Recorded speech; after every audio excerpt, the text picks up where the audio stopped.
ಹಾಗಾಗಿ ಈ ಪೊಲೀಸ್ ವ್ಯವಸ್ಥೆ ಇದೆಯಲ್ಲ ಬಹಳ ನಮಗೆ ಒಂದು ಯಾರು ನೋಡಿ ಲಾಠಿ ಹಿಡ್ಕೊಂಡು ಹೋದರೆ ಅವ್ರಿಗೆ ಪೊಲೀಸ್ನವರು ಅವಕಾಶ ಕೊಡ್ತಾರೆ, ನಮಗೆ ಹೈಕೋರ್ಟ್ ಆರ್ಡ್ರು ಅಂತಾರೆ.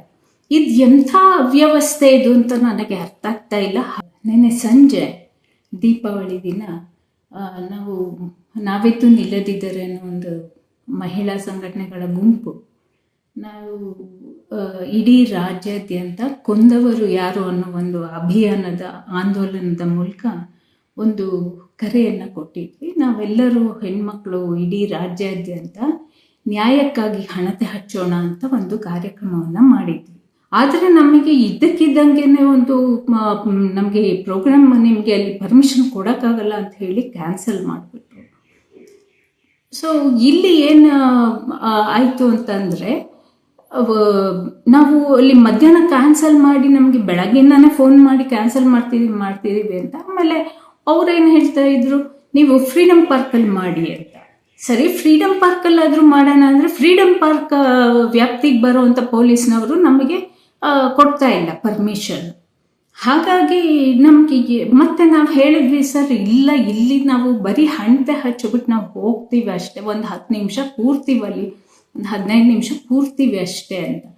ಆದರೂ ಪೊಲೀಸ್ನವರು ಬಹಳ ಕಿರಿಕಿರಿ ಮಾಡಿ ನಮಗೆ ಅಲ್ಲಿ ನಿಲ್ಲಕ್ಕೂ ಬಿಡ್ತಾ ಇಲ್ಲ. ನಮಗೆ ಏನು ಒಂದು ಸಾರ್ವಜನಿಕ ರಸ್ತೆಯಲ್ಲಿ ಕೂಡ ನಿಲ್ಲಕ್ಕೆ ಬಿಡ್ತಾ ಇಲ್ಲ. ಹಾಗಾಗಿ ಈ ಪೊಲೀಸ್ ವ್ಯವಸ್ಥೆ ಇದೆಯಲ್ಲ ಬಹಳ ನಮಗೆ ಒಂದು ಯಾರು ನೋಡಿ ಲಾಠಿ ಹಿಡ್ಕೊಂಡು ಹೋದರೆ ಅವ್ರಿಗೆ ಪೊಲೀಸ್ನವರು ಅವಕಾಶ ಕೊಡ್ತಾರೆ, ನಮಗೆ ಹೈಕೋರ್ಟ್ ಆರ್ಡ್ರು ಅಂತಾರೆ. ಇದು ಎಂಥ ಅವ್ಯವಸ್ಥೆ ಇದು ಅಂತ ನನಗೆ ಅರ್ಥ ಆಗ್ತಾ ಇಲ್ಲ. ಹಾಗಾಗಿ ನಾವು ಹೇಳ್ತಾ ಇದ್ದೀವಿ, ನಾವು ನ್ಯಾಯಕ್ಕಾಗಿ ಹಣತೆ ಹಚ್ಚೋಣ ಅನ್ನೋ ಪ್ರೋಗ್ರಾಮ್ ಮಾಡಿದ್ರೆ ನಾವಿವತ್ತು ನಮಗೆ ಅನ್ಯಾಯ ಮಾಡ್ತಾ ಇದ್ದಾರೆ ಪೊಲೀಸ್ನವರು. ಹಾಗಾಗಿ ನಾವು ಪೊಲೀಸರಿಂದ, ಈ ವ್ಯವಸ್ಥೆಯಿಂದ, ಈ ಸರ್ಕಾರದಿಂದ ಎಲ್ಲರಿಂದವನ್ನು ನಾವು ಮತ್ತೆ ನ್ಯಾಯ ಕೇಳುವಂಥ ಪರಿಸ್ಥಿತಿ ಬಂದಿದೆ. ನಾವು ಬೀದಿಗಿಳಿದು ಮತ್ತೆ ನ್ಯಾಯ ಕೇಳ್ತಾ ಇದ್ದೀವಿ. ಹೆಣ್ಮಕ್ಳಿಗೆ ನ್ಯಾಯ ಬೇಕಾಗಿದೆ ಇವತ್ತು. ಬರೀ ಹೆಣ್ಮಕ್ಳಿಗೆ ಮಾತ್ರ ಅಲ್ಲ, ಎಲ್ಲ ಜನಸಾಮಾನ್ಯರಿಗೂ ಕೂಡ ಇವತ್ತು ನ್ಯಾಯ ಬೇಕಾಗಿದೆ.